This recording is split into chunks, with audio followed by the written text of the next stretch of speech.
What's up? Oh, I'm just compiling all the top sports scores, news, and odds so I can make the very best bets. Me too. BetOnline.ag. Join today and receive your 50% welcome bonus at betonline.ag. All right, guys, this is another CLNS Media Patriots Roundtable. I'm your host, Nick Qualia, sitting here with Mike Molyneux and with Marv Zahn. So, guys, last season we saw a trend with the Patriots that we typically don't see. So, obviously, Rob Gronkowski is not the same guy.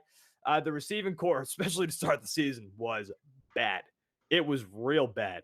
That Jaguars game, especially if you guys want to look to that, it was like Tom Brady had nobody to throw to.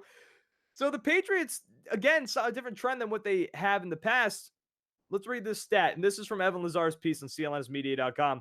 The Patriots had Tom Brady hand the ball off 45% of the time last season, which was tied for 8th in the NFL. Again, not a typical Patriots offense, especially one that's led by Tom Brady.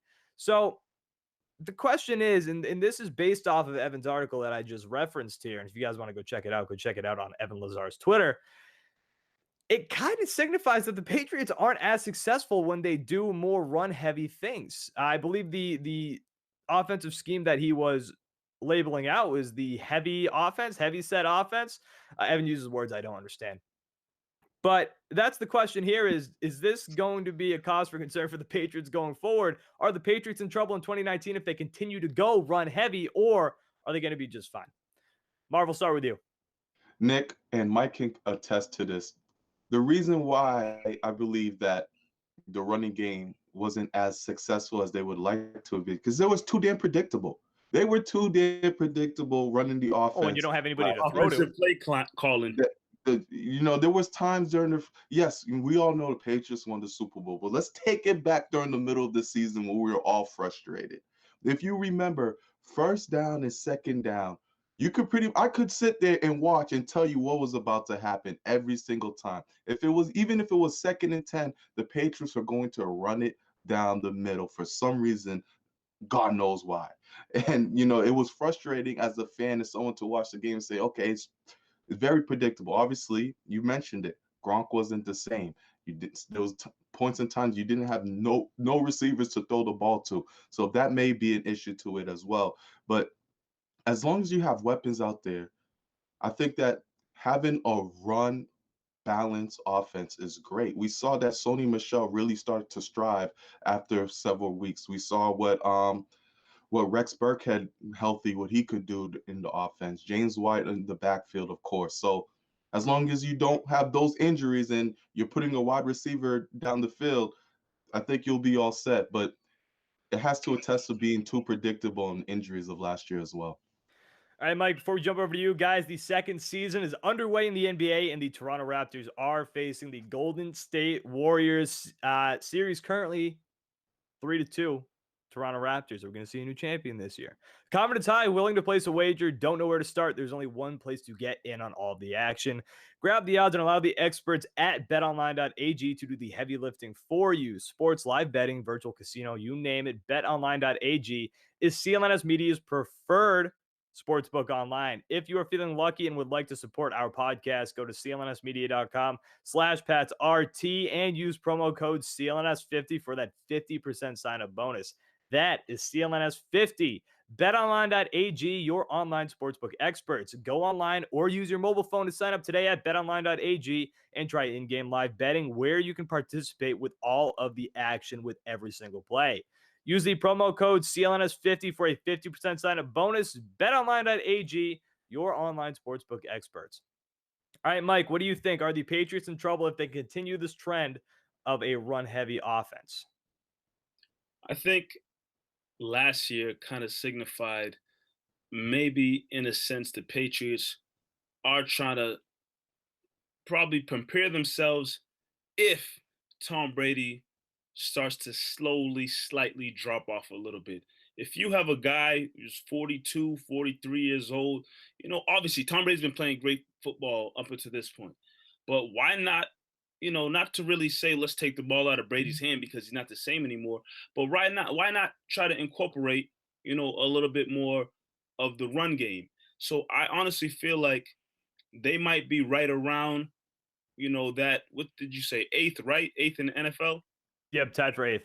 Tied for 8th in the NFL. I feel like they'll be right around that same area. Now, to go off of Marv's point, it got kind of predictable what they were doing with the run game. And this is a team over the last 19, 20 years.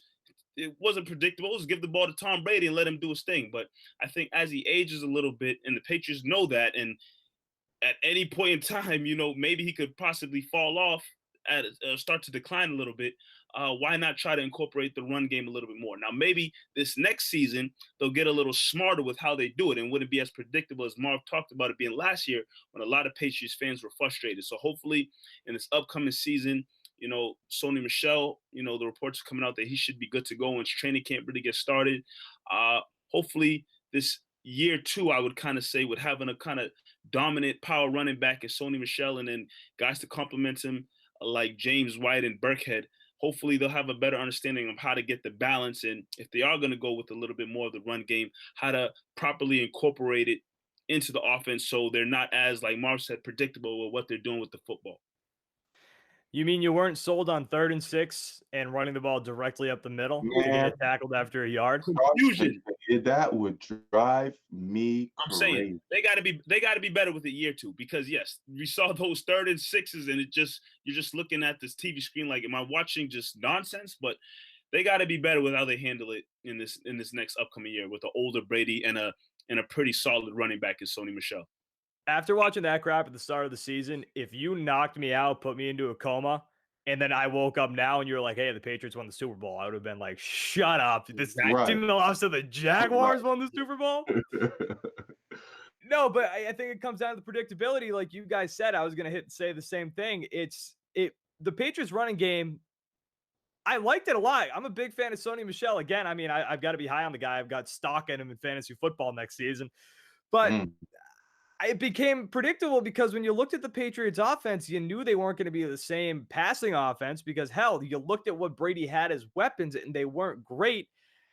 But once it got better as more weapons were added, and you could tell the passing game again was getting better and moving on. And I think that's going to be more successful this year because the Patriots passing attack should not be that bad. I mean, I'm excited to see.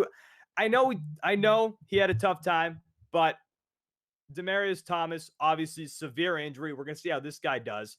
And then with the potential that Rob Gronkowski comes back, let's not bet on that.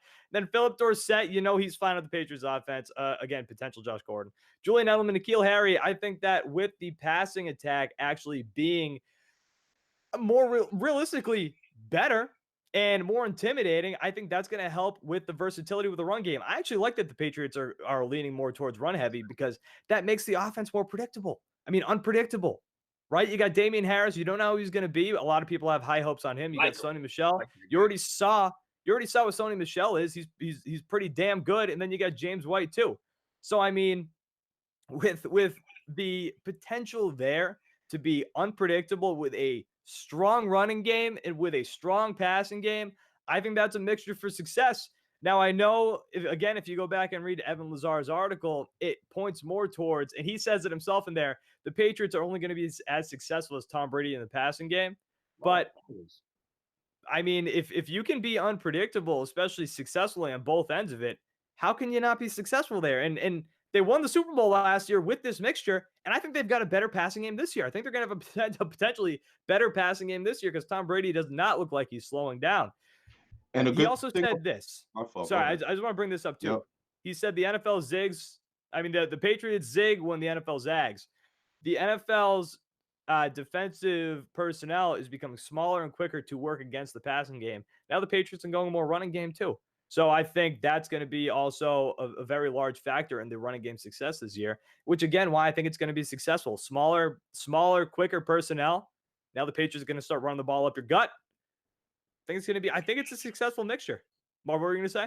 And the great thing about the Patriots offense of last year is they could play in any type of style. If there was a high fast-paced game, scoring 40 plus, the Patriots were able to keep up with that type of pace. Or if it was going to be very slow, a slow pace like the Super Bowl and against St. Louis Rams, they were able to switch up their offense and run heavy on them as they could. So they could switch up any time with their offense. And if you can have a balanced run attack, that is huge. And they have that. They have that with, I feel as if the three-headed monster going into the season, obviously you want to have Michelle, Burkhead, and White to kind of mix things up. And as long as those guys are all healthy, they have that good balance and mixture with the running back position. All right, guys, that is it for another CLNS Media Patriots Roundtable. Nick Qualia, Marv Zahn, Mike Molino. Guys, will be back next week. And don't forget, while you can watch these on YouTube, you can also catch the entire podcast version on iTunes as well. Those also go up just about every Thursday, the day after we record. Probably most likely the day it releases, unless I get screwed up because I'm usually the one to post it. CLNS Media Patriots Roundtable, Nick Qualia, Mike Molino, Marv Zahn. Guys, we will talk to you next week. Thanks for watching.